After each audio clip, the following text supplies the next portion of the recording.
All right, Jeremy here, Jeeps Unlimited, 303-666-9020, partsbreakers.com. Had enough of these requests that I figured I better get out here and do it. I keep telling people I'm going to get out and check on things, and we do about 200 to 300 phone calls a day from January 15th till June. And this year will be one of the few years I don't have extra help on the phones. I own the shop, so in the past we've had some issues with the people on the phones not doing their job, and that's a big portion of what we do. So anyway, that's not what we came here for. We're going to go over some YJ parts. I'm going to show you these the best I can. Obviously they're still installed in some cases. Windshield frame, fenders, roll bars are going to be pretty spotty right now as far as the family style, if anybody's looking for those. I thought we had one extra out here, but I believe that one's sold. I do have some sport bars, well, quite a few sport bars. Those ones are a little bit easier to get, although they're starting to go too. Our bars are all clean. We don't sell them if they're not, and whatnot. So without further ado, let me show you. This is the windshield frame that I kind of had thought for you. Now it's got one that we discounted off a little bit for that. It looks like a little nutsert essentially. You could fill it in, spot re-weld it if you wanted to on that guy, or if you're putting on a light bar or something, no big deal. And it looks like they probably had a grommet of wiring. My guess is that's what they had coming out of it. It's hard to say, but overall the rest of it is beautiful. They rot out behind here, and there's obviously nothing there, but we have to go to the extent to pull this. Matter of fact, not only do we have to pull them, at least fold it down, which that looks like it's going to be nice and clean under there, but we usually, well, before we ship it, we have to, we'll pull the glass. This glass is junk anyway. Glass is not something that ends up lasting. We just drop ship that to you. So I will, if you're needing glass, I can get you, and we have pretty inexpensive glass from our distributor. So, but there's another reason you want to do that. I would tell you not to buy a windshield frame ever, unless it's somewhere local that you can take it back to, because the shipping could be expensive to ship one of these things back without having glass pulled in it. And the reason is you really can't see if there's rust behind this windshield frame. And if somebody's ever sealed this windshield frame up into something that had rust in it, you're going to be SOL when it goes to install, because most glass companies will not put glass in if the back framing area is no good to hold to. So the little holes that you have up here, you're going to have those soft top bars. All right, and this one, like I said, it's clean. It's got that hole over there.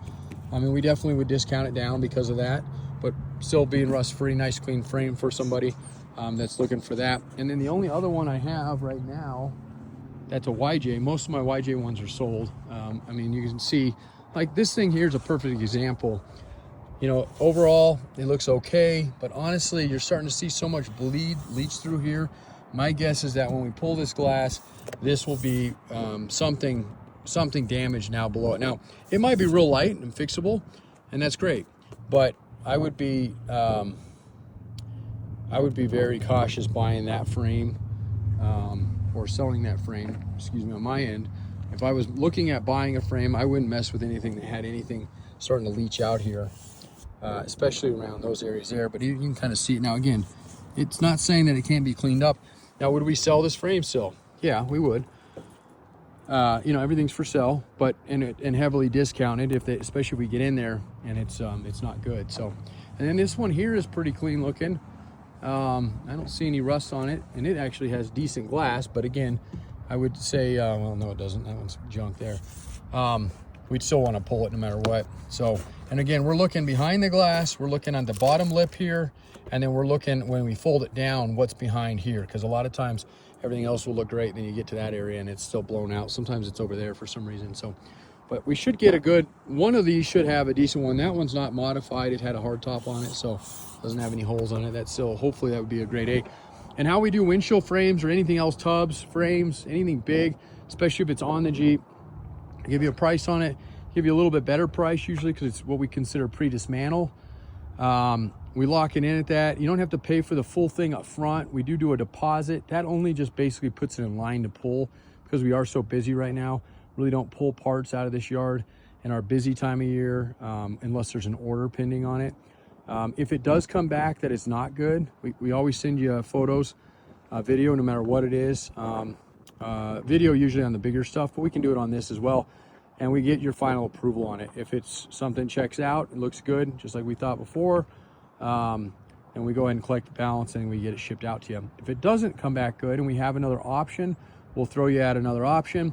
And if we don't have another option, we just cancel it out. You're not losing out anything. We refund it fully, and we go on our separate ways until we can help you again.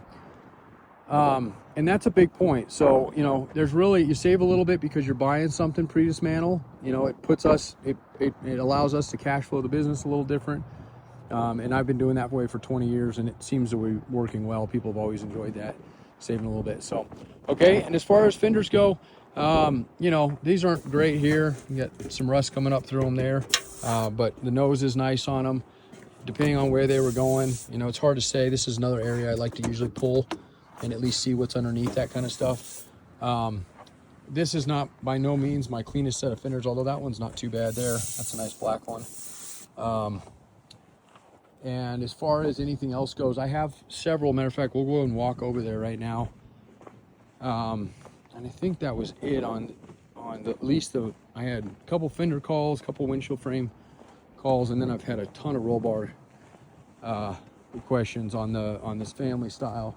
But even on the sport bars, if it's something you know, see people are interested, just give it kind of that old CJ look.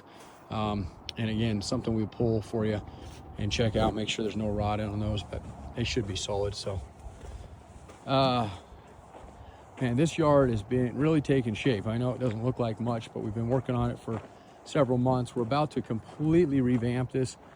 We're going to take everything we have over here and we're moving it closer. We're putting our racking up front. We're putting a big concrete pad in, a whole bunch of lifts in that we can do some outdoor dismantle.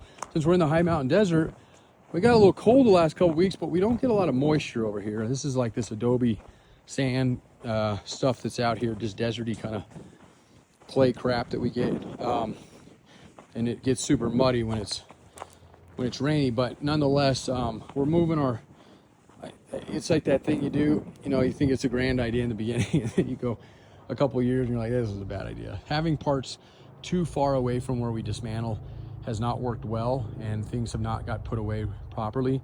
My guys are great guys. I finally have one of the best crews I've ever had, and these weren't even on them. This is the crew before we had, but it just never made it out here. And then finally when it does, it just ends up on the ground, and there's racking for it, but as you can see, we blow that out pretty quickly. So we are literally taking down racking, taking down parts, putting things on pallets, and getting everything kind of switched over. We're gonna house a lot of our parts temporarily on the north side, and then on our upper lot, we have 7.5 acres total out here, live on the property.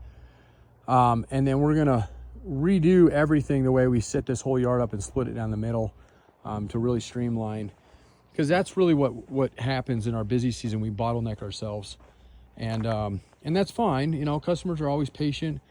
We still have, I mean, we ship almost the same day, if not the next day when things come in, but you know, it's still nice to have it a little bit more organized. So, okay. So anything over here would be considered, if it's sitting here, and in theory, it should be a good fender, but that doesn't always mean. So something like that, it's got a couple dings on it, no rust. You can kind of see it's bent right there. That's a driver's side. The brother to it looks like right there. It's got a little dinger there. We discount stuff like that fairly heavily. We get good money out of a good, solid, clean, you know, no damage, no rust fender, because they're hard to get. You know, like this one here, that one there still needs a flare to be pulled on it, but maybe have a little boat in the front nose there, but overall that's pretty easy to pop. That's going to be a nice clean fender when it's all said and done. Just getting over pneumonia, that was kind of dragging me down last week too. So, and then there's a red one here I see. That one looks really clean too. Yeah, so that one looks really nice. I don't see any damage on it, so that's going to be a driver's side fender there. If we can get and again, I mean, you've seen the other ones. If one of those other ones would work for you, great. You know, we'll move it down the road and save you a little bit of money on them. If you want the clean of the clean, that's no problem. There's a passenger one there that might have a little bit. I'll have to look at that one a little closer. But we have them. You can see them out here. I guarantee right now I have at least 2 sets of fenders that are going to be top quality, grade A OEM fenders. We have a couple back here that are, well, you see stuff like that shouldn't even be back here. That one's pretty walloped in the front, but there are some clean stuff back here as well. So for now I can at least put together a set and then a windshield frame. And like I said, on anything else you need, on hoods are really hard to ship. So I'm gonna tell you right now, the best way to do a hood, if you ever need a hood from us, is to order a front clip. Now I know that may not need a front clip. Front clip means the grill and the fenders. And the reason is because we're gonna crate it and we're gonna ship it out freight crated. And if we don't do it that way, you're gonna get a hood that's folded in half. We've shipped these, that's why I've stockpiled them. I've almost stopped shipping hoods altogether. And a lot of these are banged up, but there's some clean hoods in here. Unfortunately, when it comes to hoods, there's just really no safe way to get them to you unless you have somebody that has happened to be coming through, or you have the time to wait on a hot shot. And hot shot's a good option. It still costs a little bit of money to do, but you get the white glove, you get somebody that actually cares, or it's not somebody that's just passing off at a terminal. After shipping one, we've shipped 2 of them. We shipped one to St. George, which is like 400 miles from us, and we shipped one to Florida last year, and both of them got smoked. I mean, the freight companies are just really, really hard on stuff like that. We even put them upright to ship them and had them all padded and wrapped and everything else, and they still managed to put one, looked like a fork went through the side of it, and the other one looked like they ran over it. So point is that after all this time of doing it, there's some things that are worth doing certain ways, other things are not. So if you're not looking for a front clip and you happen to have somebody coming through the area, great. If not, I'd say pass on the hood from us. Unfortunately, there's not a lot of great aftermarket hoods out there, so it is what it is with that. But that is one way I can get you a hood, is buy a front clip. Now, TJ front clips we sell all the time. We don't move a lot of YJ front clips. I'm gonna have some tubs and frames that are gonna be finally available. We've already sold a lot of our TJ ones. This one's sold already. We got a JK one, that black one sold. There's a couple TJ ones over here. I'm pretty much out of CJ tubs at the moment, except for a 5 tub back there. And I have a couple B's and A's. And this is the time of year we sell tubs. They go out the fastest. So anyway, give me a holler if you get a chance. You'll watch this, 303-666-9020. I'll put together a package price for you for the parts you were looking for. And just make sure you shoot me your zip code. I'll get you a shipping code, all inclusive. So thank you.